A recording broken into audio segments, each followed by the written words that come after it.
संत रामपाल जी महाराज एक ऐसे महान संत जिन्होंने अपनी सतभक्ति, तत्व ज्ञान, करुणा और सेवा के बल पर समाज में नई मिसाल कायम की है। संत रामपाल जी महाराज की अगुवाई में उनके सभी सतलोक आश्रमों से समाज कल्याण के अद्भुत कार्यों ने समाज को सुनहरे भविष्य की एक नई उम्मीद दिखाई है।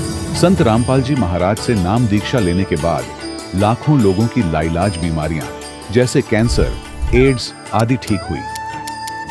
संत जी के ज्ञान से प्रेरित होकर उनके अनुयायियों ने लाखों यूनिट रक्तदान किया। संत जी ने लाखों बहन बेटियों का दहेज मुक्त विवाह करवाया।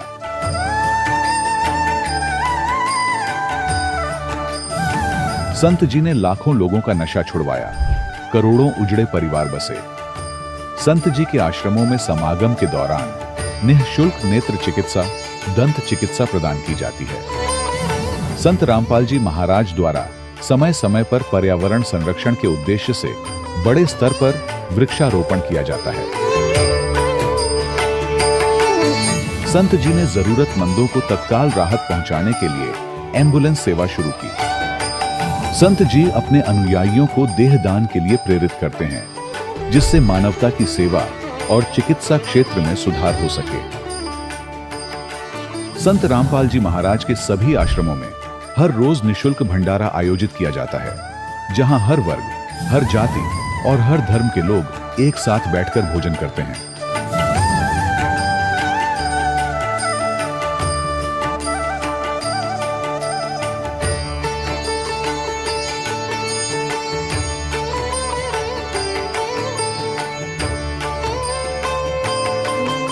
संत रामपाल जी महाराज की अन्नपूर्णा मुहिम ने गरीब और बेसहारा लोगों के जीवन में एक नई ऊर्जा और उम्मीद को जन्म दिया है। घर घर खाद्य सामग्री और जरूरी मदद पहुंचाकर संत रामपाल जी महाराज ने लोगों को दुख और मजबूरी से लड़ने की ताकत प्रदान की है।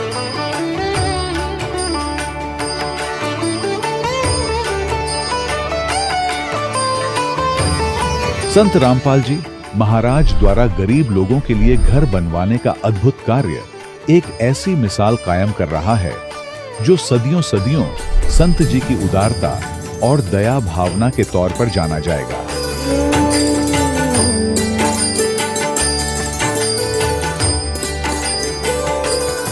संत रामपाल जी महाराज के आश्रम में हजारों बुजुर्गों को सम्मान और प्यार के साथ जीवन जीने का अवसर मिलता है। उनके खाने, रहने और स्वास्थ्य की पूरी जिम्मेदारी संत रामपाल जी महाराज उठाते हैं। अनाथ बच्चों के लिए संत रामपाल जी महाराज के सभी आश्रम किसी वरदान से कम नहीं। यहाँ उन्हें शिक्षा, संस्कार और भविष्य के लिए बेहतर अवसर प्रदान किए जाते हैं।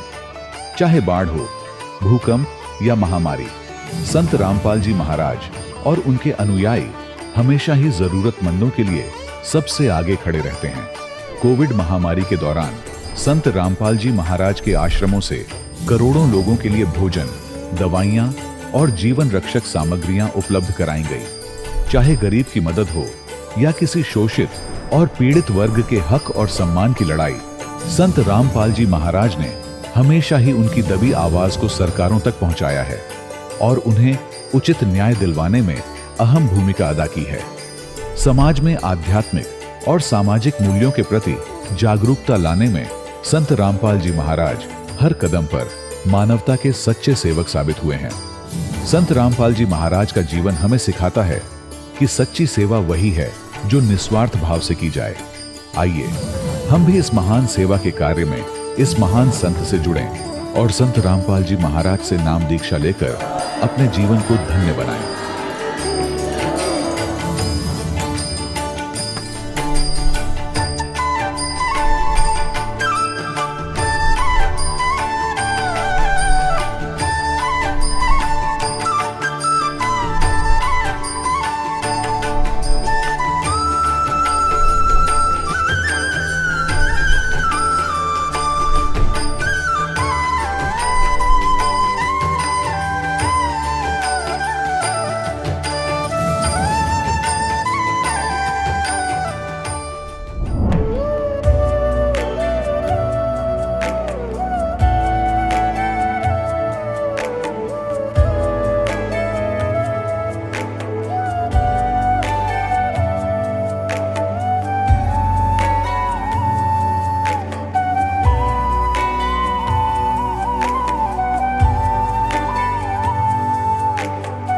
प्रभु राम देव भगवान अल्लाह खुदा ईश आदि नाम एक ही शक्ति के हैं। वो कैसा है, कहां है, कैसे मिलता है, किसने देखा है? ये प्रश्नवाचक चिन्ह पूर्ण रूप से हटाने के लिए अवश्य सुनिए जगत गुरु तत्वदर्शी संत रामपाल जी महाराज के अमृत वचन, सर्व पवित्र धर्मों के पवित्र शास्त्रों के आधार पर। सत साहिब दर्शकों, हर व्यक्ति अपने जीवन में सुख और मानसिक शांति की कामना करता है। लोग धर्म और भक्ति के माध्यम से अपनी परेशानियों का समाधान ढूंढते हैं, लेकिन जब वर्षों की साधना और पूजा के बावजूद मन को वह सुकून नहीं मिलता जो अपेक्षित होता है, तब एक सवाल मन में उठता है कि क्या सचमुच मेरी भक्ति शास्त्र अनुसार है? दर्शकों, कुछ ऐसी ही कहानी थी फतेहगढ़ साहिब पंजाब के रहने वाले गुरपाल सिंह जी की। इन्होंने अपने धर्म में प्रचलित सभी साधनाओं को किया। गुरपाल सिंह जी मंदिर और गुरुद्वारों में भी गए और राधा स्वामी पंथ से भी जुड़े, क्योंकि पूजा पाठ में इनकी विशेष रुचि थी। परंतु इनको कोई लाभ नहीं मिला।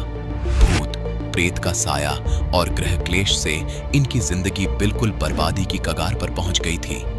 लेकिन फिर जब इन्हें संत रामपाल जी महाराज का शास्त्र अनुसार ज्ञान मिला और इन्होंने नाम दीक्षा ली, तो इनकी जिंदगी में सभी दुख और परेशानियां बिल्कुल समाप्त हो गईं और इनको चमत्कारिक लाभ होने लगे। दर्शकों, आखिर संत रामपाल जी महाराज ने गुरपाल जी को ऐसी कौन सी जड़ी बूटी दे दी जिससे कि इनके जीवन की सभी परेशानियां बिल्कुल समाप्त हो गईं? और क्यों आज करोड़ों लोग अपने धर्म की परंपरागत साधनाओं को छोड़कर संत रामपाल जी महाराज से जुड़ रहे हैं? आखिर इसके पीछे की सच्चाई क्या है? आइए सुनते हैं गुरपाल सिंह जी की कहानी इन्हीं की जुबानी। सर नमस्कार। सत साहिब जी। सर क्या नाम है आपका? गुरपाल सिंह, पिंड रुड़की, जिला फतेहगढ़ साहब, पंजाब। सर क्या काम करते हैं आप? पेंटिंग का काम करते हैं। संत रामपाल जी महाराज से कब जुड़े? सन 2013 5 जनवरी। सर संत रामपाल जी महाराज से नाम दीक्षा लेने से पहले आप क्या भक्ति साधनाएं करते थे? सिख पंथ नाल जुड़े हुए सी, अमृत छकिया हुआ सी और उसके बाद देवी देवतियों की पूजा करते थे। इससे पहले फिर सबसे पहला तो सर देवी देवतियों की पूजा करते थे, उस तो बाद सिख पंथ नाल जुड़िया तो अमृत छकिया हुआ सी और बस ये नितनेम बाणी का पाठ करते सी। सर आपको संत रामपाल जी महाराज के बारे में कैसे पता चला? कैसे आप उनके आश्रम में आए?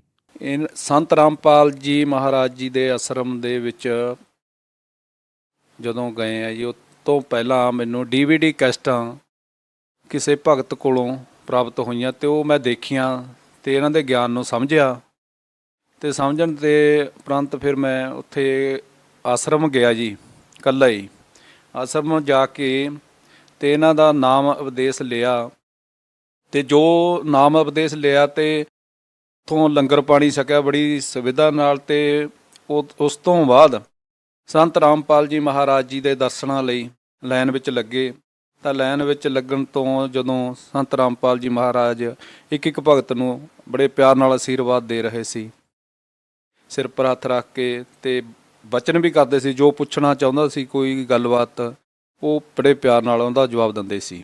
संत रामपाल जी महाराज से नाम दीक्षा लेने के बाद आपको क्या लाभ मिले? लाभ तो मैनू मेरे परिवार सब तो वड्डा लाभ तो ये मिला जी, जो मोक्ष प्राप्ति का ये नाम की कमाई सत भगती है जी। ये सत भगती करन नाल मुक्ति मिलूगी जी। और मेरे घर च सुख शांति, हर एक परिवार सुख शांति नाल रह रहा है। पहला कोई किसी नूं कोई तकलीफ हो जाती, किसी का सिर दर्द, किसी के पेट पीड़ा होने लग जाती थी, तो ये जो है मेरे घर च बहुत सुख शांति आ, हुण बड़े बरकत आ, बड़े प्यार नाल रह रहा परिवार। क्या पहले आप कोई नशा करते थे? नशा करते सी पहला तंबाकू का करते सी। अब जदों दा संत रामपाल जी महाराज जी से नाम उपदेश लिया है उदों तो कोई नशा नहीं करते। आखिर संत रामपाल जी महाराज कौन सी दवाई देते हैं जो उनसे नाम दीक्षा लेता है वो नशा छोड़ देता है? दवाई तो सब उनके नाम में ही है सर। जो नाम है उनका सच्चा नाम है, वो नाम जपन नाल हर एक नशा तो नशा, हर एक रोग भी दूर हो जाता है। सर, क्या ये बात सच है कि संत रामपाल जी महाराज का कोई भी अनुयायी नशा करना तो दूर, नशे को छूता तक नहीं? ਹਾਂ ਬਿਲਕੁਲ ਸੱਚ ਹੈ ਸਰ। ਨਸ਼ਾ ਕਰਨਾ ਤੋਂ ਦੂਰ ਉਹਨੂੰ ਹੱਥ ਲਗਾਉਣਾ ਵੀ ਮਨਾ ਹੈ। ਬਹੁਤ ਅਪਰਾਧ ਹੈ, ਮਤਲਬ ਲਿਆ ਕੇ ਨਹੀਂ ਦੇਣਾ, ਕਰਨਾ तो दूर रहा। नहीं, मेरे कहने का मतलब ये है कि संत रामपाल जी महाराज जी के नियम तो जरूर हैं कि आप लोग नशा नहीं कर सकते, नशीली वस्तुओं को नहीं छू सकते। क्या वास्तव में जो उनके श्रद्धालु हैं वो इन नियमों का पालन करते हैं, या फिर नियम तो केवल कहने मात्र के लिए बनाए गए हैं? नहीं सर, बिल्कुल मतलब बिल्कुल पालन करते हैं जी। जे अगर ये कोई ਉਹ ਨਹੀਂ, ਕੋਈ ਦਬਾਅ ਨਹੀਂ, ਕੋਈ ਕੁਛ ਨਹੀਂ ਹੈ, ਇਹ ਵੀ ਹੈ ਵੀ ਕੋਈ ਜਾਣ ਕੇ ਸ਼ਰਤ ਰੱਖੀ ਵੀ ਆ, ਉਹ ਆਟੋਮੈਟਿਕਲੀ ਹੀ ਨਾਮ ਉਪਦੇਸ਼ लेने तो बाद कृपा हो जाती है, बिल्कुल ही मन मुड़ जाता है। सर, आपको कितने दिन हो गए हैं नशे से दूर हुए, या नशे को आज तक आपने छुआ तक नहीं है? कितने दिन हो गए हैं? मैं 2013 ਦੇ ਵਿੱਚ ਮਤਲਬ ਦਸੰਬਰ ਤੱਕ ਨਸ਼ਾ ਕਰ ਲਿਆ ਸੀ। ਉਸ ਤੋਂ 5-10 ਦਿਨ 5 ਹਫ਼ਤਾ 7 ਦਿਨ ਪਹਿਲਾਂ ही नशा छोड़ा, ਤੇ ਉਸ ਤੋਂ ਬਾਅਦ हमने हाथ नहीं लगाया, खाना तो दूर रहा। सर देखिए, मान लीजिए यदि कोई श्रद्धालु शराब की दुकान पर काम करता है, या फिर उसकी कोई परचून की दुकान है, क्या वह भी कोई नशीली वस्तु को हाथ नहीं लगा सकता, या बीड़ी सिगरेट तंबाकू वगैरह नहीं बेच सकता? क्या इन चीजों को बेचना मना है? हाँ जी, मना है। श्रद्धालु कोई नहीं हाथ नहीं लगाएगा, बेचना तो दूर रहा सर। सर, आपने पंजाब से जाकर के हरियाणा में संत रामपाल जी महाराज से नाम दीक्षा ली। आपने उनसे ही नाम दीक्षा क्यों ली? बहुत सारे संत हैं जिनके लाखों की तादाद में श्रद्धालु हैं, आपने संत रामपाल जी महाराज से ही नाम दीक्षा क्यों ली? सर, नाम दीक्षा तो संत रामपाल जी महाराज पूर्ण परमेश्वर जी तो इस करके ਲਈ है, मैं सब पंथां ਵਿੱਚ ਘੁੰਮ ਕੇ ਵੇਖ ਲਿਆ ਹੈ। ਇਸ ਕਰਕੇ ਘੁੰਮਿਆ ਸੀ, ਮੈਨੂੰ ਤਕਲੀਫ ਸੀ, ਮੈਨੂੰ ਇੱਕ ਔਰਤ ਦਿਸਦੀ ਸੀ ਪ੍ਰੇਤ ਵਾਦਾ, ਉਹ ਮੇਰਾ ਬਹੁਤ ਨੁਕਸਾਨ ਕਰ ਚੁੱਕੀ ਸੀ। ਇਸ ਪੇਟਿੰਗ ਦੇ ਕੰਮ ਕਰਨ ਤੋਂ ਪਹਿਲਾਂ ਮੈਂ ਪੰਜਾਬ ਪੁਲਿਸ ਵਿੱਚ ਸੀ, ਨੌਕਰੀ ਛੁੱਟ ਗਈ ਮੇਰੀ, ਬਹੁਤ ਬਰਬਾਦੀ ਹੁੰਦੀ ਜਾਈ ਗਈ, ਘਰ ਦੀ ਸਥਿਤੀ ਬਹੁਤ ਖਰਾਬ ਹੋ ਗਈ, ਕਲੇਸ਼ ਘਰ ਵਿੱਚ ਬਹੁਤ ਹੋਣ ਲੱਗ ਗਿਆ।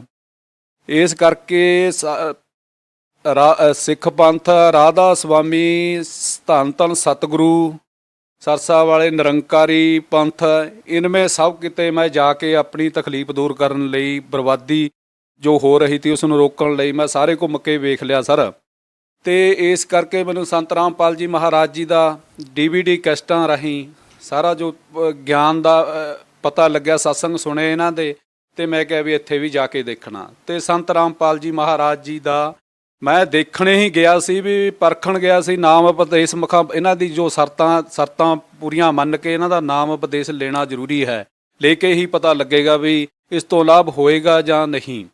ਅਤੇ ਨਾਮ ਲੈਣ ਤੋਂ ਉਪਰੰਤ ਮੈਨੂੰ ਇਹ ਸਾਰੇ ਜੋ ਮੈਨੂੰ ਪ੍ਰੇਤ ਬਾਧਾ ਸੀ, ਇਹ ਮੇਰੀ ਸਭ ਦੂਰ ਹੋ ਗਈ, ਅਤੇ ਦਿਨ ਪਰ ਦਿਨ ਮੈਨੂੰ ਲਾਭ ਹੋਣਾ ਸ਼ੁਰੂ ਹੋ ਗਿਆ। ਲਾਭ ਮਤਲਬ ਮੇਰਾ ਇੰਨਾ ਹੋ ਗਿਆ, ਮੈਂ ਬੜੀ ਜ਼ਿੰਦਗੀ ਖੁਸ਼ੀ ਨਾਲ ਬਤੀਤ ਕਰ ਰਿਹਾ। ਹੁਣ ਮੇਰੇ ਪਰਿਵਾਰ 'ਚ ਹਰ ਸੁੱਖ ਸ਼ਾਂਤੀ ਆ, ਕੋਈ ਕਲੇਸ਼ ਨਹੀਂ, ਬੱਚੇ ਬੜੇ ਪਿਆਰ ਨਾਲ ਰਹਿ ਰਿਹਾ। ਸਭ ਤੋਂ ਵੱਡੀ ਗੱਲ ਇਹ ਆ ਵੀ ਮੇਰੇ ਮਾਲਕ ਨੇ, ਸੱਚੇ ਪਾਤਸ਼ਾਹ ਪੂਰਨ ਪਰਮੇਸ਼ਵਰ ਸੰਤ ਰਾਮਪਾਲ जी महाराज जी ने मेरे सब परिवार ते बच्चों ते कृपा करती। सर देखिए, आपने बड़ी ही आसानी से कह दिया कि आप हिंदुस्तान में बहुत सारे संतों के पास, आपने बहुत ही प्रसिद्ध जो धर्मगुरु हैं आज के दिन, जिनकी बहुत ही बड़ी तादाद में श्रद्धालु हैं, अनुयायी हैं, उनके पास भी जाकर के आपने देखा, लेकिन आपको कोई भी लाभ नहीं मिला। आप संत रामपाल जी महाराज की शरण में आते हैं और उनसे आपको लाभ मिल जाता है। सर, उन लोगों के लिए चिंता की बात है जो कई वर्षों से अन्य धर्मगुरुओं के सानिध्य में रह करके भक्ति कर रहे हैं, तो वो लोग क्या करें? आपने तो उन लोगों के धर्म पर और उनकी भक्ति पर ही प्रश्न चिन्ह लगा दिया है। आपको कैसे लगता है कि संत रामपाल जी महाराज जो भक्ति विधि बता रहे हैं, केवल वही भक्ति विधि सही है? आखिर आप ये किस आधार पर कह रहे हैं?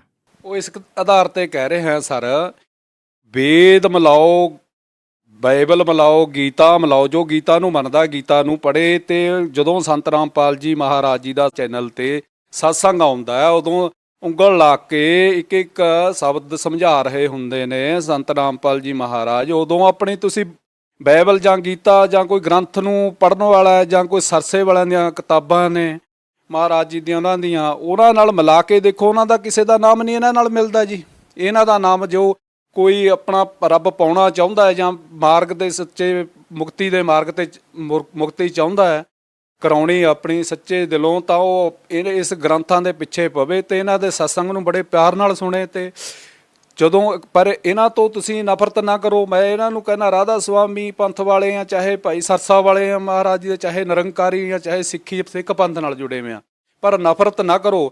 ਬੜੇ ਪਿਆਰ ਨਾਲ ਇਹਨਾਂ ਦੇ ਸਤਸੰਗ ਨੂੰ ਸੁਣੋ। ਇਹਨਾਂ ਦਾ ਜਿਹੜਾ ਮਤਲਬ ਨਾਮ ਆ, ਕੋਈ ਇਹ ਨਹੀਂ ਕਹਿ ਸਕਦਾ ਬਈ ਗ੍ਰੰਥ ਦੇ ਪ੍ਰੂਫ ਨਾਲ ਪ੍ਰੂਫ ਆ ਪੂਰਾ, ਹਰ ਇੱਕ ਗ੍ਰੰਥ ਦੇ ਨਾਲ ਇਹਨਾਂ ਦਾ ਨਾਮ ਜੋ ਕਹਿ ਰਹੇ ਨੇ ਮਿਲ ਰਿਹਾ ਹੈ। ਪਰ ਗ੍ਰੰਥਾਂ ਦੇ ਵਿੱਚ ਇਹ ਨਾਮ ਲਿਖਿਆ ਵਾ ਨਹੀਂ ਹੈਗਾ। ਜੇ ਤੁਸੀਂ ਕਹੋ ਵੀ ਲਿਖਿਆ ਵਾ ਇਹ ਗ੍ਰੰਥਾਂ ਦੇ ਵਿੱਚ, ਤੁਸੀਂ ਗ੍ਰੰਥਾਂ ਨੂੰ ਰੱਬ ਨਾ ਮੰਨ ਕੇ ਚੱਲੋ, ਪਰ ਜਿਹੜਾ ਨਾਮ ਆ ਉਹ ਗੁਰੂ ਇੱਕੋ ਹੁੰਦਾ ਪੂਰਾ ਸੰਸਾਰ ਤੇ।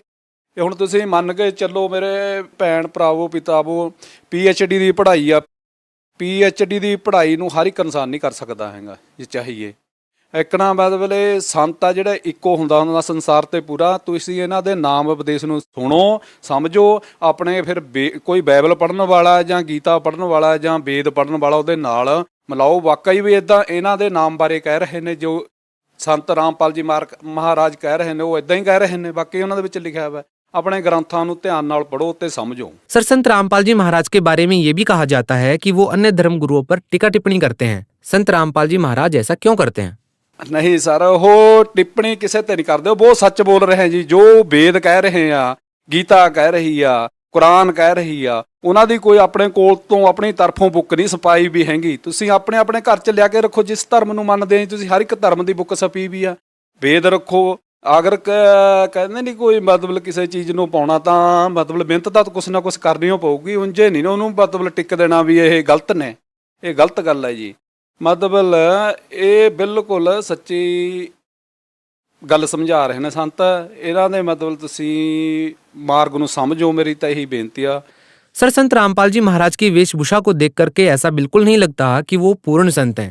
जैसा कि उनके बड़े बड़े बाल नहीं हैं, बड़ी बड़ी दाढ़ी नहीं है, गेरुआ कपड़े नहीं पहनते हैं, मालाएं नहीं रखते हैं, जटाएं नहीं रखते हैं। आम जन साधारण में धारणा बनी हुई है कि साधु संत तो वो होता है जो गेरुए कपड़े पहनता है, लंबी जटाएं रखता है। तो संत रामपाल जी महाराज को समझना लोगों के लिए थोड़ा मुश्किल होता है। सर, क्या कहना चाहेंगे इस बारे में आप? ਇਹ ਸਰ ਦੇਖੋ ਸਰ, ਮੇਰੀ ਇੱਕ ਛੋਟੀ ਜਿਹੀ ਇਹੀ ਬੇਨਤੀ ਆ। ਕਿਸੇ ਨੂੰ ਕੋਈ ਤਕਲੀਫ ਹੁੰਦੀ ਆ ਸੰਸਾਰ ਦੇ ਵਿੱਚ, ਬਹੁਤ ਤਰ੍ਹਾਂ ਦੀਆਂ ਤਕਲੀਫਾਂ ਨੇ। ਉਦੋਂ ਕੋਈ ਕਿਸੇ ਦਾ ਮਤਲਬ ਉਹ ਕਿਸੇ ਸੰਤ ਦੇ ਇਹ ਨਹੀਂ ਲਿਖਿਆ ਵਾ ਹੁੰਦਾ ਬਈ ਇਹ ਜਟਾਂ ਵਾਲਾ ਹੀ ਪੂਰਨ ਸੰਤ ਆ, ਜਾਂ ਫਿਰ ਇਹ ਵੱਡੀਆਂ ਵੱਡੀਆਂ ਦੇ ਜਟਾਂ ਹੁਣ ਉਹ ਸੰਤ ਆ, ਜਾਂ ਉਹਦੇ ਭਗਵੇਂ ਕੱਪੜੇ ਪਾਏ ਹੋਏ ਨੇ। ਇਹ ਬਿਲਕੁਲ ਉਹ ਆ। ਜਦੋਂ ਆਪਾਂ ਜਨਮ ਲੈਂਦੇ ਆ ਆਪਣੇ ਕੋਈ ਜਟ ਨਹੀਂ ਹੁੰਦੀ, ਕੋਈ ਦਾੜੀ ਨਹੀਂ ਹੁੰਦੀ ਹੈਗੀ, ਕੋਈ ਮਤਲਬ ਮੁੱਛ ਨਹੀਂ ਰੱਖੀ ਵੀ ਹੁੰਦੀ ਹੈਗੀ। ਇਹ ਤਾਂ ਇੱਥੇ ਆ ਕੇ ਆਪਾਂ ਨੂੰ ਇਹ ਸਾਰਾ ਉਹ ਫਿਰ ਅੱਗੇ ਅੱਗੇ ਉਹ ਪ੍ਰਾਪਤ ਹੁੰਦਾ ਹੈ ਜੀ। ਇਹ ਬਾਣਾ ਜਿਹੜਾ, ਇਹ ਗੱਲਾਂ ਦੇ ਪਿੱਛੇ ਨਹੀਂ ਆਪਾਂ ਨੇ ਮੁੱਖ ਰੱਖ ਕੇ ਚੱਲਣਾ ਹੈਗਾ। ਸਰ, ਸੰਤों की बाणी है, कंठी माला सुमरनी पहने से क्या होए, ऊपर डुंडा साध का अंतर रखे कोई। ਇਹ ਬਾਣੀ ਆ ਸਰ ਵੀ ਦਿਖਾਵੇ ਨਾਲ ਨਹੀਂ ਇਹ ਹੁੰਦੇ ਹੈਗੇ ਕੰਮ। ਜੋ ਹੈਗਾ ਸੰਤ ਮਤਲਬ ਸੰਤ ਦਾ ਤਾਂ ਅੰਦਰ ਦੇਖਿਆ ਜਾਂਦਾ ਹੁੰਦਾ, ਬਾਹਰੋਂ ਨਹੀਂ ਦੇਖਿਆ ਜਾਂਦਾ ਹੁੰਦਾ। बहुत सारे श्रद्धालु हैं जो संत रामपाल जी महाराज से नाम दीक्षा लेने की इच्छा रखते हैं। सर, वो श्रद्धालु संत रामपाल जी महाराज से कैसे जुड़ सकते हैं? हाँ जी सर, ये बहुत ਵਧੀਆ ਗੱਲ ਪੁੱਛੀ ਆ ਸਰ। ਚੈਨਲ ਤੇ ਸੰਤ ਰਾਮਪਾਲ ਜੀ ਮਹਾਰਾਜ ਜੀ ਦਾ ਸਤਸੰਗ ਆਉਂਦਾ ਹੈ ਜੀ। ਉਸ ਦੇ ਨੀਚੇ ਪੀਲੀ ਪੱਟੀ ਆਉਂਦੀ ਹੈ ਜੀ, ਉਹਦੇ ਉੱਪਰ ਕੰਟੈਕਟ ਨੰਬਰ ਲਿਖੇ ਹੋਏ ਹੁੰਦੇ ਆ ਸਰ। ਉਹ ਕੰਟੈਕਟ ਨੰਬਰ 'ਤੇ ਜੋ ਕੋਈ ਨਾਮ ਉਪਦੇਸ਼ ਜਾਂ ਸੰਤ ਬਾਰੇ ਕੋਈ ਵੀ ਜਾਣਕਾਰੀ ਲੈਣਾ ਚਾਹੁੰਦਾ ਹੈ ਸੰਤਾਂ ਬਾਰੇ, ਤਾਂ ਉਹ ਕੰਟੈਕਟ ਨੰਬਰ 'ਤੇ ਫ਼ੋਨ ਕਰਨ ਜੀ। ਉਹ ਫ਼ੋਨ ਕਰਨ 'ਤੇ ਉਹਨਾਂ ਦਾ ਜੋ ਨੇੜੇ ਬਲੋਕ ਜਾਂ ਕੋਈ ਵੀ ਉਹਨਾਂ ਨੂੰ ਨਜ਼ਦੀਕ ਪੈਂਦਾ ਹੋਊਗਾ ਐਡਰੈਸ, ਉਹ ਉਹਨਾਂ ਨੂੰ ਦਿੱਤਾ ਜਾਊਗਾ ਜੀ। ਉੱਥੋਂ ਉਹ ਨਾਮ ਸ਼ਬਦ ਗੁਰੂ ਮਹਾਰਾਜ ਜੀ, ਸੰਤ ਰਾਮਪਾਲ ਜੀ ਮਹਾਰਾਜ ਜੀ ਦਾ ਪ੍ਰਾਪਤ ਕਰ ਸਕਦੇ ਨੇ। बहुत बहुत धन्यवाद। सत साहिब जी। दर्शकों, अभी आपने सुने संत रामपाल जी महाराज से दीक्षा प्राप्त करके सुखी हुए भक्त के अनुभव। अब देखिए जगत गुरु तत्वदर्शी संत रामपाल जी महाराज के मंगल प्रवचन। उससे डाउन स्ट्रीम में जिधर जल जा रहा था बहता हुआ दरिया का, उससे लगभग 200-300 फुट पर वो स्नान करने लगा दरिया में बढ़कर घाट से बाहर, और उनकी लंगोट टूट गया। उनका लंगोट जो एक बांध रखा था, कोपीन बोलते, एक लंगोट ही बांधते पर्दे पर, उसको कोपीन कहते हैं। ओनली 6-7 इंच चौड़ी वो एक पट्टी सी होती है, और कमर के ऊपर जैसे बेल्ट बांधते हैं ऐसे एक धागा बांध लेते हैं, वो डोर के उसको आगे पीछे लपेट लेते हैं, दैट्स ऑल। तो वो संत वो लीला देखो, दास अब उसको अंधा महात्मा ही कहेगा, क्योंकि मालिक उसका रोल, जैसे हम सुदर्शन को ही महिमा देते हैं तो अब भी उस अंधे महात्मा के ही रोल में मालिक रोल कर रहे थे, ऐसा ही बताएंगे। तो अंधा महात्मा स्नान कर रहा था और उसकी लंगोट टूट गया। पहले तो किनारे पर थोड़ा सा खड़ा था, नहा रहा था, फिर उसने देखा लड़कियां आ रही थी, सुबह का समय था, और लड़कियां चलती हैं तो बोलती बतलाती, कोई कोई चर्चा करती हैं, सैकड़ों की संख्या में, तो दूर तक आवाज जा रही थी। महात्मा जी ने सोचा कि आप तो गलत आ गया, मैं तो यहाँ कोई लेडीज घाट दिखे। ऐसी लीला करते हुए वो अंधा महात्मा गहरे पानी में चला गया कि मैं अकेले एक लंगोट में हूं और बच्चे आगे हैं, लेडीज हैं, और मुझे शर्म आवेगी बच्चों के सामने। वो इतने पानी में चला गया और वहां अपना स्नान कर रहा है। कुछ देर में क्या हुआ, कैसे मलते मलते उसकी वह लंगोट टूट गया, वह कोपिन भी जल में प्रवाह होगी चली गई। अब वो निवस्त्र हो गया। अब द्रौपदी जब किनारे पर पहुंचे, देखा आसपास एक साधु स्नान कर रहा है, और जो पुण्यात्मा होती है उनको भक्त दिख जा या कोई साधु रूप में दिख जाओ भी भक्त ही होता है, भगवान का प्यारा जो मालिक को याद कर रहा होता है, तो उसके लिए उसकी एक विशेष तरफ बनती है। तो द्रौपदी ने सोचा महात्मा है और भगवान की चर्चा करेंगे इससे, जब ये स्नान करके बाहर आ जाएगा तब तक हम भी स्नान कर लेती हैं। उन्होंने ऐसा सोचकर वो स्नान करने लगी। घंटा आध घंटा उन लड़कियों को लगा, नहाकर कपड़े बदल कर वो खड़ी हुई, देखा महात्मा चला तो नहीं गया। तो उसने क्या देखा कि वो महात्मा ना स्नान कर रहा है और इन दोनों बाजुओं से नीचे तक पानी में गंगा में खड़ा, और हाथ ऐसे मार रहा है जैसे कोई चीज ढूंढ रहा हो। तो द्रौपदी को गॉड गिवन कुछ कॉमन सेंस अच्छी थी, वह समझ गई कि महात्मा का बाहर तो कोई वस्त्र दिखाई देता नहीं, और हो ना हो इनका कोपिन बह गई हो। फिर कुछ दिव्य दृष्टि थी द्रौपदी के पास, उसने देखा कि सचमुच महात्मा तो नंगे हैं और ये बाहर आएंगे भी नहीं, और चलो हम ना बात करेंगे तो सारा दिन इसमें रहेगा, रात्रि में निकलेगा, यो इतना इज्जत वाला व्यक्ति है। तो लड़की ने सोचा महात्मा दुखी होगा, तो उसी समय उसने अपनी साड़ी से, एक राजा की लड़की, विचार करना पुण्यात्माओं कितनी कीमती साड़ी पहन रही होगी। हम अपने बच्चों को, चाहे मजदूर हैं, हम अपने बच्चों को अच्छे अच्छे कपड़े पहनाते हैं, अपनी औकात से भी अच्छे। तो राजा की लड़की की कितनी कीमती साड़ी होगी, और उसके साथ कितनी नौकरानियां भी थी। अब परमात्मा कहते हैं लोभ करे तो ऐसा करे,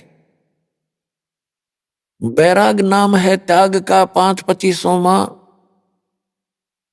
जैसे अब हम लोभ करते हैं, लालच करते हैं, बेईमाना करते हैं, माया जोड़न का दूसरों को धोखा देके, और फिर लोभ करे, बेईमाना करे कि मैं सेवा करूं, मैं दान घड़ा करूं, दूसरे से भी ज्यादा सेवा करूं,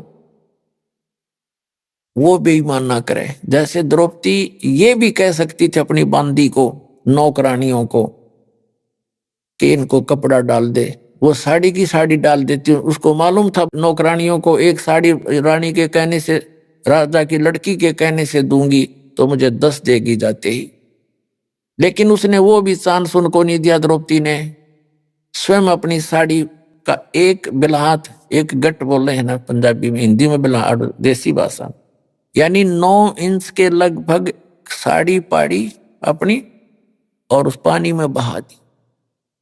अगर महात्मा का हाथ लग जाएगी, हाथ ऐसे मार ही रहे थे वो पानी में, तो क्या देखा वो नहीं लगी, हाथ साइड से निकल गई। उसने फिर दूसरी टुकड़ा पाड़ा, फिर छोड़ दी, वो भी साइड से निकल गई। 7-8 यानी ये देखो, दो टुकड़ों में कितनी 1.5 फुट साड़ी गई लगभग, और 7-8 ऐसे फाड़ फाड़ के पानी में बहा, तो थोड़ी ही टुकड़ा बचा एक साड़ी में। तब उसने सोचा कि ये तो बात नहीं बनेगी। एक लंबी लकड़ी लाई उठा कर जंगल से, लंबी, और उसके कोपीन लपेट दी, कोपीन आकार की साड़ी का कपड़ा लपेट के, और धीरे धीरे जाकर जहां महात्मा हाथ मार रहा था उसके निकट कर दी। तो उस महात्मा के हाथ लगी।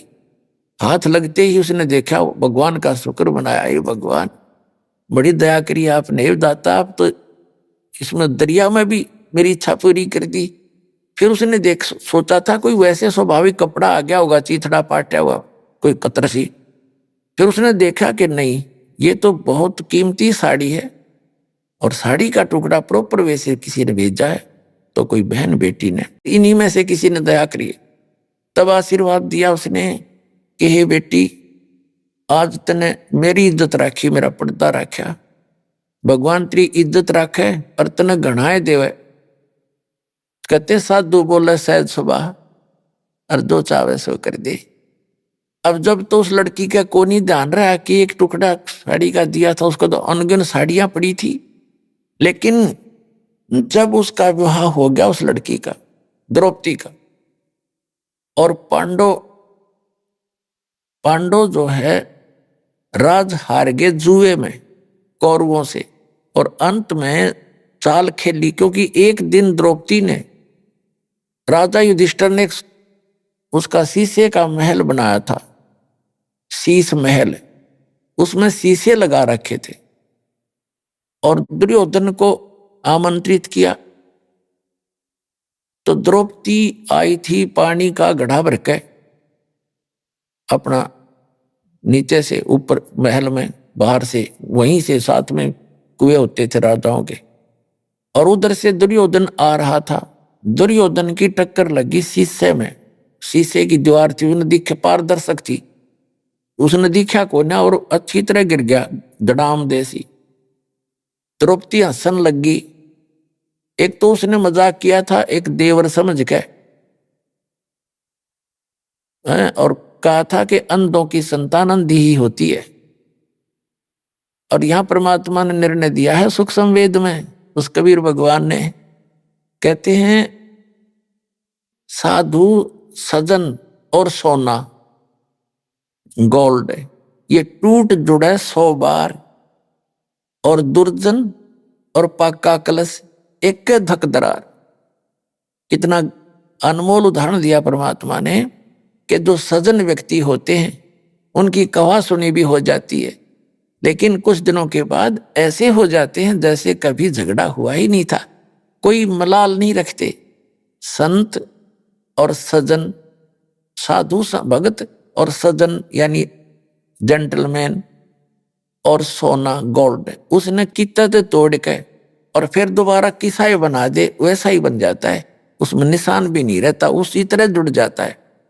और नीच आत्मा, नकमी आत्माएं एक के बात में इतना दूर हो जाती हैं, इतना जुल्म तोल देते हैं, इसने न्यू कर दूंगा, इसको मार डालूंगा, वो दुमस्तार देता है। वो कहते दुष्ट इंसान होते। और पक्का घड़ा एक के धक्के में दरार हो जाती है, दोबारा नहीं मिल सकता, चाहे 100 ट्राई कर लो, उसको मिलाओगे तो और तरह का हो जाएगा। उसका सिमट ला के थोड़ी बहुत की तो जोड़ जुगाड़ कर लेते हैं, तो वह चीज नहीं रहती इसमें, वो बकवास नारी दिखेगी। तो यहाँ कहते हैं संत सजन और सोना टूट जोड़े 100 बार, और दुर्जन निकम्मी आत्मा और पाका कलश एक के धक दरार, एक के धक्के मानो, एक के बात में वो इतने दुष्ट बन जाते हैं। तो दुर्योधन उस दुर्जनों में से था। द्रौपदी ने सिंपल सी बात मजाक में कहा था, धृतराष्ट्र अंधा था, धृतराष्ट्र के पुत्र थे दुर्योधन, उसने मजाक में कह दिया गंधा गंधे होते हैं, अंधों की संतान अंधी ही होती है। इससे बात का दुख मान गया, अकांड दे टाइम इसकी बेइज्जती करूंगा, दिखाऊंगा इसको झटके। उस दृष्टिकोण से, उस अपनी दुष्टता के आधार से युधिष्ठिर से कहा कि तू द्रौपदी को दाव पर लगा दे, हो सकता तेरा सारा राज ही आ जाए। दुर्बुद्धि देखो इन लोगों की, इनके इतिहास पढ़ा करते हम, ये पढ़ने की चीज है। अपनी पत्नी को दाव पर लगा दिया और हम इन तो शिक्षा ग्रहण करना चाहते हैं। युधिष्ठिर ने अपनी पत्नी यानी द्रौपदी को दाव पर लगा दिया, हार गया। अब वहीं भरी सभा में पांचों पांडव बैठे हैं और भीष्म पितामह, द्रोणाचार्य और कर्ण, ये तीन ऐसे महापुरुष थे, इनके मुकाबले में वहां कोई इतना योद्धा नहीं था तीनों के। और भीष्म पितामह तो उनका जो है दादा था, और द्रोणाचार्य उनके गुरु, और कर्ण भी योद्धा। वहां बैठे विदुर बैठा, दुर्योधन का चाचा, पांडवों का दो चाचा था, और पांचों पांडव बैठे। एक बांदी ने जाकर बताया द्रौपदी को कि द्रौपदी आज तेरी इज्जत उतारेगा दुर्योधन, तुझे नग्न करेगा भरी सभा में, और तेरे को राजा युधिष्ठिर ने जुए में हरा दिया, वो हार गए, तेरे को दाव में लगा दिया था। तो द्रौपदी ने पूछा कि सभा में कौन कौन बैठे हैं? कि भीष्म पितामह, द्रोणाचार्य, कर्ण, चाचा विदुर, और साथ में तेरे पांचों पति विराजमान हैं, और 101 वो भाई बैठे, दुर्योधन और भी बैठे। तो द्रौपदी कहने लगी इतनी सभा में ऐसी गलती होती है? वहां इतने आदमी बैठे हों तो कैसे ऐसी बकवास कैसे कर देगा दुर्योधन? नकम्मे क्या बात करे। इतने में दुर्योधन ने भेजा दुशासन अपना भाई, खिला पकड़ के उसको, द्रौपदी को ला पकड़ के जाके उसको द्रौपदी से कहा कि चल आज दिखाएंगे तेरे को हम अंधों की संतान अंधी हैं या आंखों वाली। पकड़ के बाल और घसीट के लाया द्रौपदी को, रोती चिल्लाती रही, वहां लाके खड़ा कर दिया। दुर्योधन ने कहा दुशासन हम तो अंधों की संतान हैं, अंधे हैं, हमें कुछ दिखाई देता नहीं, इसको निवस्त्र कर दे, इसकी साड़ी उतार दे। अब ज्यों ही दुशासन उसके साड़ी उतारने के लिए आगे बढ़ा तो उसने पहले तो देखा अपने पांचों पतियों की ओर। उसने ये सोचा था कि ये देख लेंगे क्या, अब इनको धमका देंगे, लेकिन उन्होंने नीची गर्दन कर ली, क्योंकि वो हार चुके थे, वो भी बंध गए थे वचन से। फिर उसने देखा भीष्म पितामह, द्रोणाचार्य की ओर, उन्होंने भी कोई उत्तर नहीं दिया, नीची गर्दन कर ली, क्योंकि वो भी उस गंदे अन्न को खाकर, युधिष्ठिर के अन्न को खाकर उनकी आत्मा मलिन हो गई थी। तब उस समय जब वो साड़ी उतार रहा था और परमात्मा बढ़ा रहा था, उस समय क्या हुआ कि एक था वहां भगत बीज, विदुर खड़ा हुआ। विदुर ने खड़ा होकर कहा कि रे दुर्योधन, तुम किसकी इज्जत उतार रहे हो भले व्यक्ति? तुम चाचे ताऊ और तुम्हारी बहू, दुनिया तुम्हें थूकेगी, धिक्कारेगी तुम्हें, तुम क्या कर रहे हो? कुछ तो अकल ते काम ले ए भले पुरुष। कहते हैं सूक्ष्म वेद में आदरणीय गरीबदास साहिब जी ने बताया है कि विदुर कहे ये बंधु थारा और एक के कुल एक के परिवार। विदुर के मुख पर लगा थपेड़ा कि तू तो है पांडवों का चेहरा, तू तो है बांदी का जाया। और भीष्म, कर्ण और द्रोण मुस्काया। अब देखो कितना निर्णायक ज्ञान दिया है सूक्ष्म वेद के अंदर, जो गॉड गिवन है, कंप्लीट, पूर्ण परमात्मा का दिया हुआ, complete God given, complete spiritual knowledge. इसमें गरीबदास साहिब जी ने बताया है कि सूक्ष्म वेद में प्रमाण दिया है कि एक व्यक्ति था उस सभा में, उस पंचायत में, जो पंचायती होना चाहिए।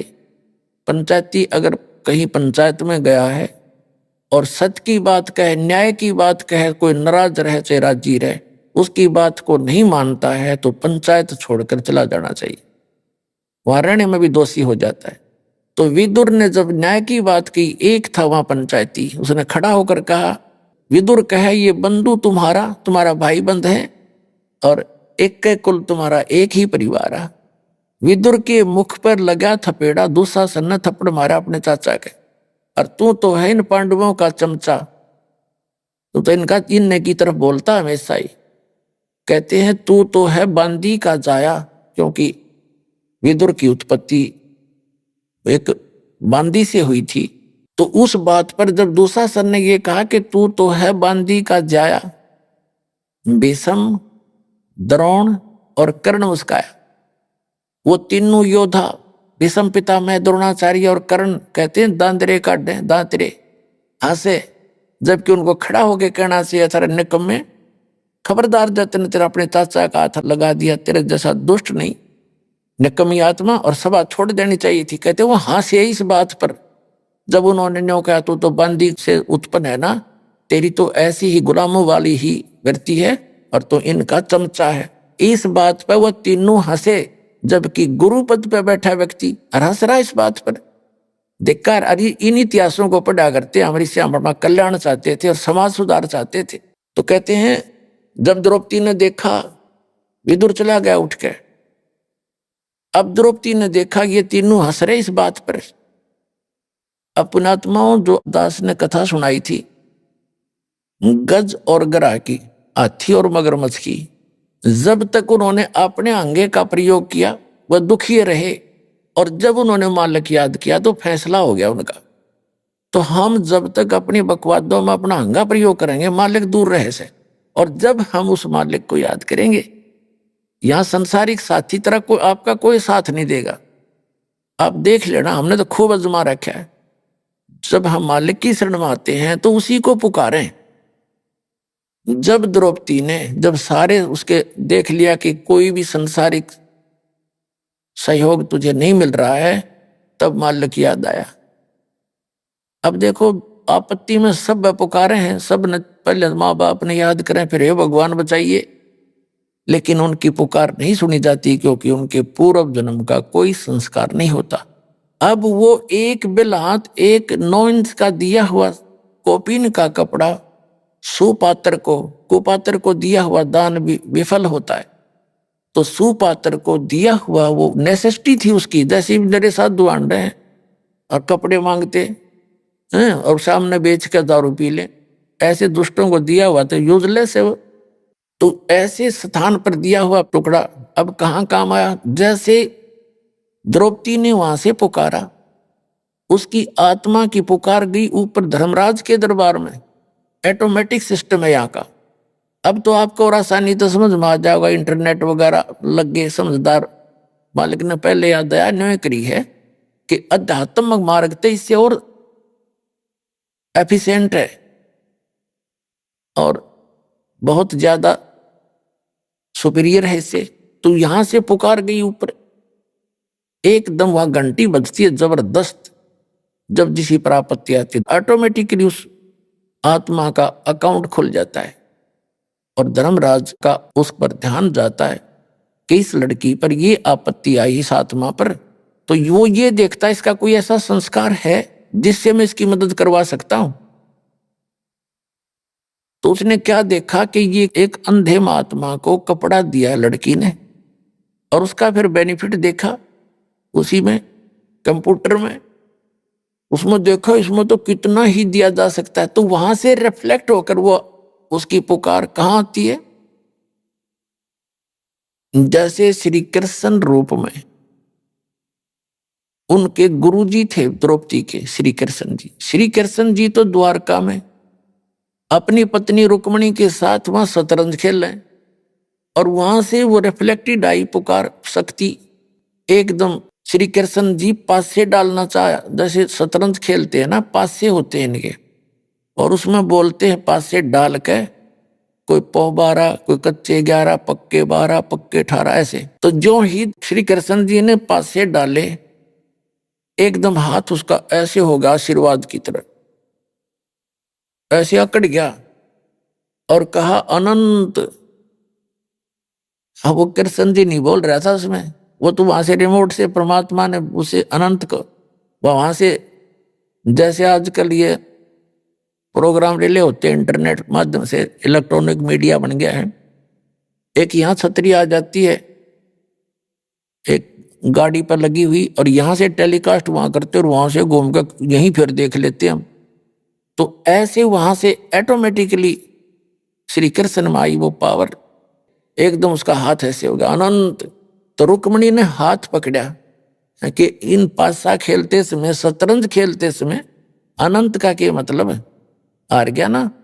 कहते हैं रुक्मणी कर पकड़ा मुस्काई, आसन लागी, अनंत कहा वो को समझाई। यो अनंत जो आपने बोला इसका क्या मतलब है बता।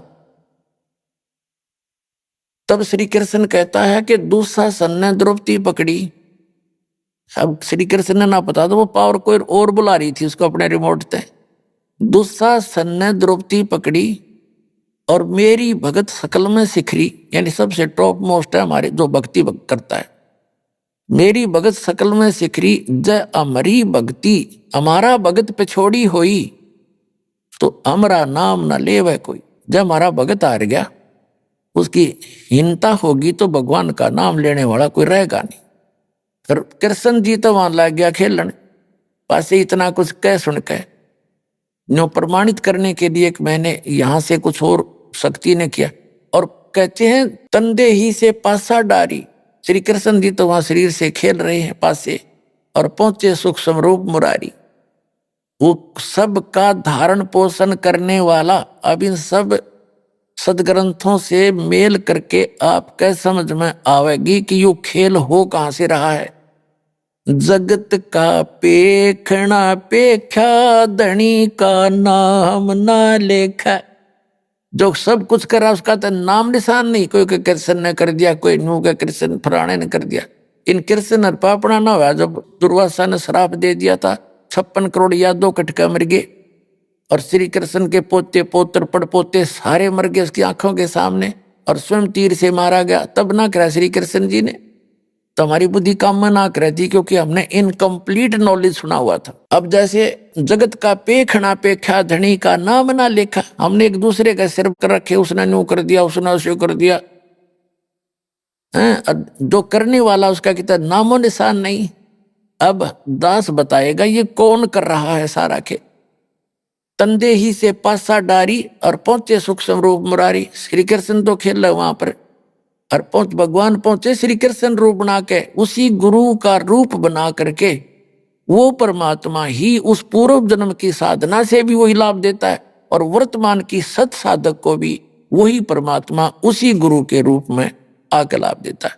अब यहां आपके थोड़ी सी बात समझ में आनी चाहिए कि जैसे कुछ भक्त हैं जो राधा स्वामी पंथ में गए या दूसरे पंथों में, या वैसे कोई अपने मनमुखी भक्ति करते हैं, कोई गुरु जैसा वैसा उन्हें बना रखे, तो उनको भी लाभ होते हैं, लेकिन देता वही भगवान है। उनके पूर्व जन्म के आगे चार्जर नहीं है उनका, तो 2-4 लाभ उनको हुए हैं वो पूर्व जन्म के भी उसी परमात्मा ने उनके गुरु के रूप में दिए। काल तो ये चाहता है कि भक्तिहीन हो जाए, जैसे पूरा चीन हो गया, और परमात्मा ये चाहते हैं कि इस बिचली पीढ़ी के इस प्राइम टाइम में तो सबको पार करने का और पूरे कंप्लीट स्पिरिचुअल नॉलेज देने का, संपूर्ण अध्यात्म ज्ञान बताने का और सारे सतमंत्र देने का यूं समय है। परमात्मा चाहते हैं कि कलयुग के इस समय तक इनमें आस्था बनी रहे, चाहिए किसी ने पूजे जा, और लाभ होना है उनको उनके पूर्व ही पुण्य से। तो इसीलिए उन्हीं के गुरु के रूप में आके परमात्मा उनको राहत देते हैं उनके पूर्व जन्म के किए हुए पुण्यों से। वो चाहते हैं कि भक्ति बनी रहे। अब ये सारा अध्यात्म ज्ञान उन्होंने इसीलिए दिया है कि ये बात उनका भी समझ में आओगे जो वहां फंस रहे हैं, उन्हें छोड़ कर भाग आएंगे यहाँ पर। इसी का नाम कंप्लीट स्पिरिचुअल नॉलेज है, संपूर्ण अध्यात्म ज्ञान इसी को कहते हैं।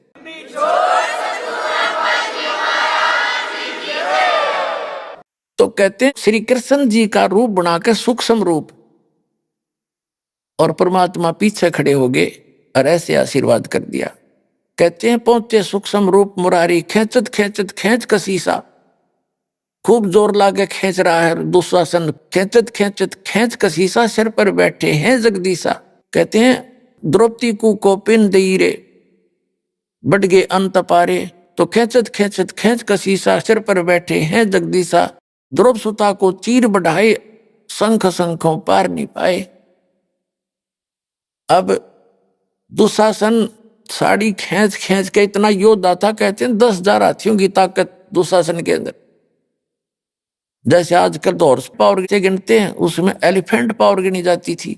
इतना ताकतवर। और द्रौपदी कमल के फूल जैसी, परमात्मा की शरण में सत भक्ति, वो मालिक की पूर्व जन्म की साधक थी, इस जन्म की अभी तक उसको मदद मिल रही थी, लेकिन नहीं समझ में आती इन प्राणियों के।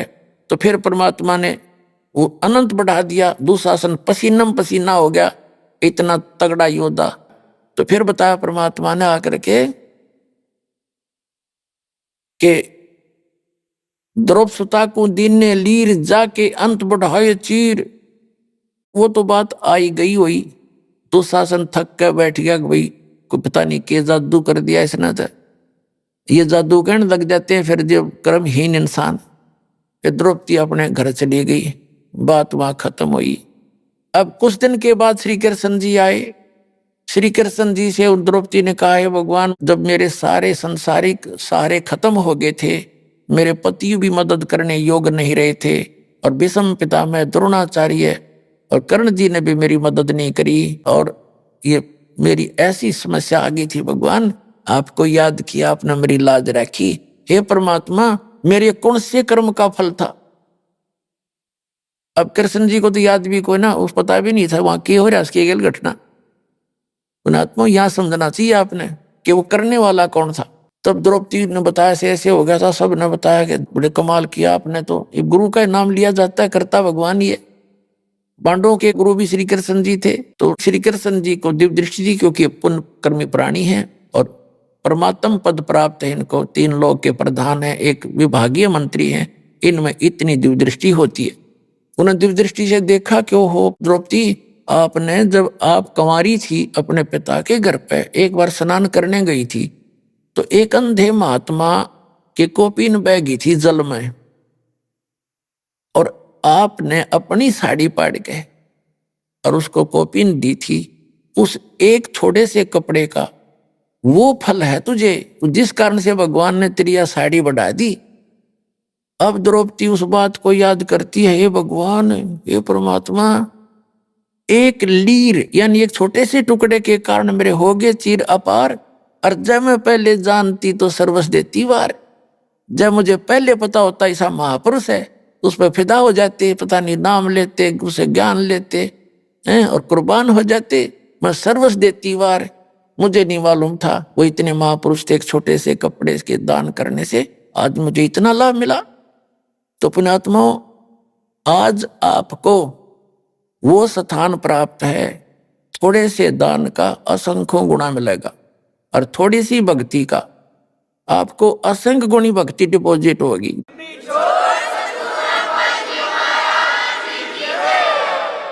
जैसे आपको जो प्रथम मंत्र दिया जाता है, इनकी बहुत कीमत है। श्वास का जो मंत्र है, एक बार जो सतनाम और सारनाम आपको दिया जाता है, एक बार श्वास वो श्वास से सिमरण करने का इतना लाभ है, इतनी कीमत है, इतनी वैल्यू है इसकी, कि जैसे एक तखड़ी के तराजू में पृथ्वी लोक पूरा, यानी एक राजा थोड़े से टुकड़े का प्रधान होता है, और वो कितना वैल्यू है लगता है हमें, कितना महान लगता है। कहते पूरी पृथ्वी का राज एक पलड़े में, और पाताल लोक का, स्वर्ग लोक का जो कीमत एक तराजू के पलड़े में। अभी आपने सुने संत रामपाल जी महाराज के मंगल प्रवचन। आइए अब सुनते हैं संत रामपाल जी महाराज से नाम दीक्षा लेकर सतभक्ति करके अद्भुत लाभ प्राप्त करने वाले अनुयायी के विचार। दर्शकों, क्या होगा यदि कोई व्यक्ति सभी प्रकार की परंपरागत भक्ति और साधना के हर तरीके को अपना ले, अपने जीवन में सुख और शांति लाने के लिए हर संभव प्रयास कर ले, लेकिन फिर भी उसे न तो शांति मिले और न ही सच्चे सुख की अनुभूति हो? दर्शकों, आज हम आपको ऐसी ही एक सच्ची कहानी सुनाने जा रहे हैं, जो उत्तर प्रदेश के रहने वाले राजेंद्र जी की है। राजेंद्र जी पहले हिंदू धर्म में प्रचलित भक्ति साधनाओं का पालन किया करते थे, लेकिन इसके बावजूद न तो इन्हें शारीरिक सुख मिल पा रहा था और न ही मानसिक शांति। जब राजेंद्र जी को इतनी भक्ति और साधना करने के बाद भी सुख और शांति की प्राप्ति नहीं हुई, तो इन्होंने मदन पंथ और जय गुरुदेव पंथ जैसे मार्गों का सहारा लिया। लेकिन अफसोस, वहां पर भी इनके हाथ सिर्फ निराशा ही लगी। लेकिन दर्शकों, आज राजेंद्र जी का कहना है कि जब से मैंने संत रामपाल जी महाराज से नाम दीक्षा ली है, तब से मेरी जिंदगी की रूपरेखा पूरी तरह से बदल गई है। दर्शकों, आखिर आज राजेंद्र जी हिंदू धर्म में प्रचलित सभी साधनाओं को शास्त्रों के विरुद्ध क्यों बता रहे हैं? आखिर इसके पीछे की सच्चाई क्या है? आइए सुनते हैं राजेंद्र जी की कहानी, उन्हीं की जुबानी। नमस्कार सर। नमस्कार सर, क्या नाम है आपका? मेरा नाम राजेंद्र दास है सर जी। राजेंद्र जी, आप कहाँ से हैं? मैं जौनपुर उत्तर प्रदेश से हूँ। राजेंद्र जी, संत रामपाल जी महाराज से नाम दीक्षा आपने कब ली? 2 अक्टूबर 2018 को मैंने लिया नाम दीक्षा। राजेंद्र जी, संत रामपाल जी महाराज से नाम दीक्षा लेने से पहले आप क्या भक्ति साधनाएं किया करते थे? सर, भक्ति साधना कोई ज़्यादा नहीं करता था विशेष। मैं जो है परमात्मा की तलाश में रहता था, आध्यात्मिक पुस्तकें पढ़ता था, लोगों से ज्ञान चर्चा किया करता था। तो इसी ज्ञान चर्चा में मैं जो है कुछ किताबें बाजार से ले कर के आया। उसमें जो है त्राटक की विधि लिखी हुई थी, वो त्राटक मैंने किया। वो त्राटक करने के बाद उसके साइड इफ़ेक्ट हुए। साइड इफ़ेक्ट में मुझे तरह तरह की समस्याएं, परेशानियां आई। दिमाग डिस्टर्ब रहने लगा, दिमाग सही नहीं रहता था। उसके बाद फिर जो है एक हमारे मित्र ही मिल गए, वो मदन पंथ से जुड़े हुए थे। तो उन्होंने कहा चलो ठीक है, वहाँ चलते हैं, आपको दिखाते हैं, तो वहाँ देख लो, ठीक लगे तो मैं वहाँ पर नाम वहाँ का लिया। मदन पंथ से जुड़े रहे, लगभग 2.5-3 साल तक मैं जुड़ा रहा। इन 2.5-3 सालों में काफ़ी मैंने जो है उनके बताए विधि से करता रहा। उसमें जो है ऐसे सिद्धांत थे उनके कि जो हमको कबीर साहब के सिद्धांत से मेल नहीं खाता था, क्योंकि वो कहते थे तो कबीर साहब का ही ज्ञान है सब, लेकिन वो परमात्मा को साकार निराकार से परे बताया करते थे। यानी परमात्मा ना तो साकार है ना निराकार है। वे यहीं पर ऊपर सर पर 10वां द्वार बताते थे, यहाँ पर ध्यान करो, फिर यहाँ से आप बाहर हो जाओगे, परमात्मा को प्राप्त कर जाओगे। तो ये चीज़ें मैं करता भी था, क्योंकि मुझे ज्ञान तो था नहीं। तो वहाँ पर मैंने जब पूरा अनुभव हो गया कि भाई यहाँ कुछ नहीं मिलेगा मुझे, तो फिर मैं छोड़ दिया उसको। तो एक दिन हमारे दूसरे मित्र थे जो जय गुरुदेव पंथ से जुड़े हुए थे, तो वो मित्र जो है मुझे कहे कि जय गुरुदेव पंथ वहाँ चलो और आपको जो है वहाँ से नाम दिलवा देता हूँ। तो फिर वहाँ गया, वहाँ मैंने नाम ले लिया। जो 5 नाम था, निरंजन, ओंग, रारंग, सोहंग, सतनाम, ये 5 नाम वहाँ से मैंने लेकर के जपा। और वो मथुरा के तुलसीदास जी जो जय गुरुदेव के नाम से प्रसिद्ध थे, वहाँ से मैंने नाम लिया। तो उसके बाद फिर जो है वो नाम जप रहा था, मैंने वही उन्हीं को सुप्रीम मान रहा था। मैंने उनको सबसे ऊपर गुरु समझ रखा था। तो भक्ति चल रही थी ऐसे ही। मैंने वो 12 साल तक भक्ति किया। राजेंद्र जी, आपने बताया कि आप मदनपंथी पंथ में जुड़े हुए थे और उसके बाद आप जय गुरुदेव पंथ में जुड़े, तो फिर संत रामपाल जी महाराज की शरण में आने का क्या कारण बना? कारण ये बना कि इन पंथों से जुड़ने के बाद जो इनका ज्ञान था, जो भक्ति थी, उससे मैं संतुष्ट नहीं था। कारण क्या था कि एक दिन मैं यूट्यूब पर सदगुरु रामपाल जी महाराज का सत्संग देख रहा था। तो उसमें वो जो है जय गुरुदेव पंथ के बारे में बता रहे थे। तो वो 5 नाम काल के हैं और ये जो है जो भक्ति करता है वो काल के लोक में जाएगा, संत रामपाल जी महाराज के सत्संगों के द्वारा। तो मैं समझ गया कि मेरी भक्ति ये गलत है, और उन्होंने प्रमाण सहित दिखाया था। तो उसमें जो है फिर जुड़े रहने का कोई औचित्य नहीं था, क्योंकि मैं मोक्ष चाहता था और मुझे सच्चे गुरु की तलाश थी। तो इसलिए जो है मैंने संत रामपाल जी महाराज के अन्य सत्संगों को भी देखा। तो वो सारे सत्संग जब देखते देखते मुझे पता चला कि हमारे शास्त्रों में, वेद में, गीता में, कुरान में कुछ और बातें लिखी हुई हैं जो इन सब गुरुओं ने गलत बता रखा है, गलत साधना बता रखा है। तो इसलिए मैं समझ गया कि गुरु जी यानी संत रामपाल जी महाराज जी का ज्ञान सही है और मुझे इनकी शरण लेनी चाहिए। तो मैंने इनसे नाम दीक्षा ले लिया। राजेंद्र जी, संत रामपाल जी महाराज की शरण में आने के बाद आपको क्या लाभ मिले? सर जी, मुझे संत रामपाल जी महाराज से नाम दीक्षा लेने के बाद हमें अपरंपार मानसिक सुकून हुआ। और जो लाभ हुए, एक लाभ ये है कि मेरे किडनी में 5 पथरी थी। वो 5 पथरी मुझे बहुत तकलीफ देती थी। पेशे से मैं स्वयं डॉक्टर हूँ और मैंने सारी की सारी दवाइयाँ ले कर के देख लिया। करीब 2 साल तक लगभग दवा लेता रहा, कोई लाभ नहीं हुआ था। अन्य हमारे मित्र डॉक्टर थे, उनसे भी मैंने संपर्क किया, उनसे भी राय लेकर के दवाइयाँ लिया।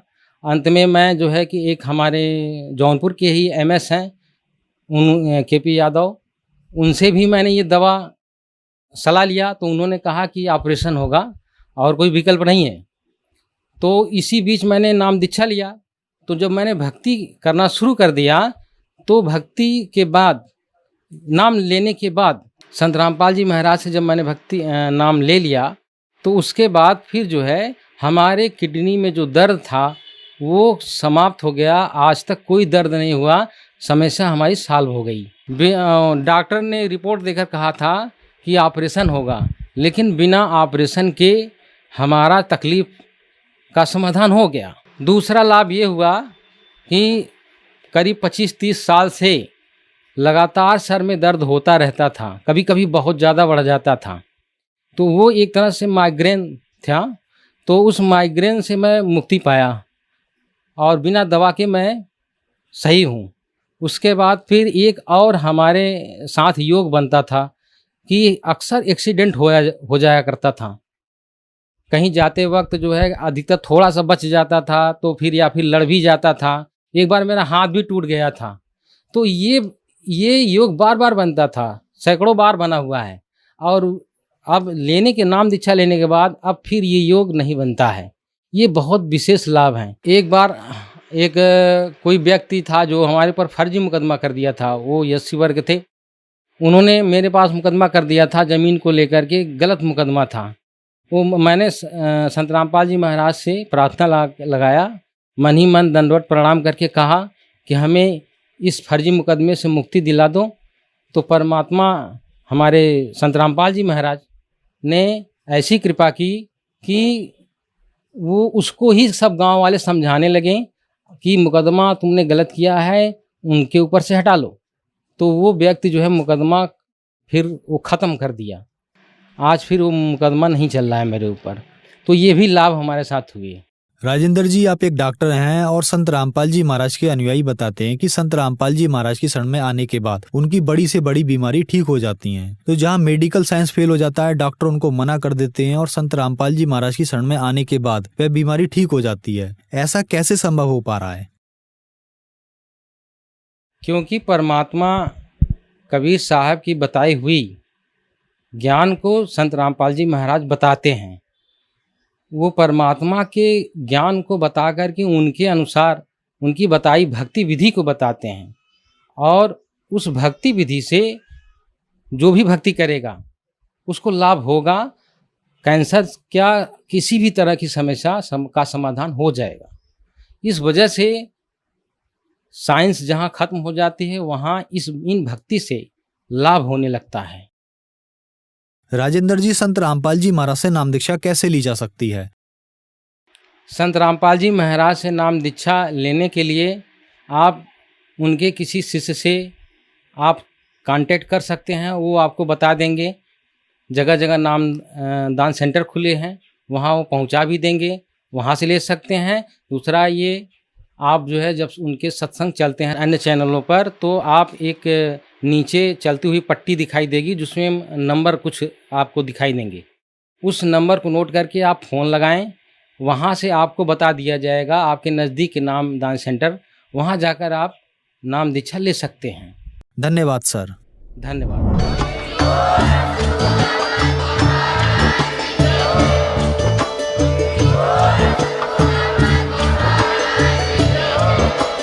आप सुन रहे थे जगत गुरु तत्वदर्शी संत रामपाल जी महाराज जी के मंगल प्रवचन। अधिक जानकारी के लिए विजिट कीजिए हमारी वेबसाइट www.jagatgururampalji.org। संत रामपाल जी महाराज जी के शुभ आशीर्वाद से पूरे विश्व भर में 500 से भी ज्यादा नाम दीक्षा केंद्र हैं, जिन पर संत रामपाल जी महाराज जी द्वारा ऑनलाइन निशुल्क नाम दीक्षा दी जा रही है। अपने नजदीकी नाम दीक्षा केंद्र का पता करने के लिए संपर्क करें 8222 880541।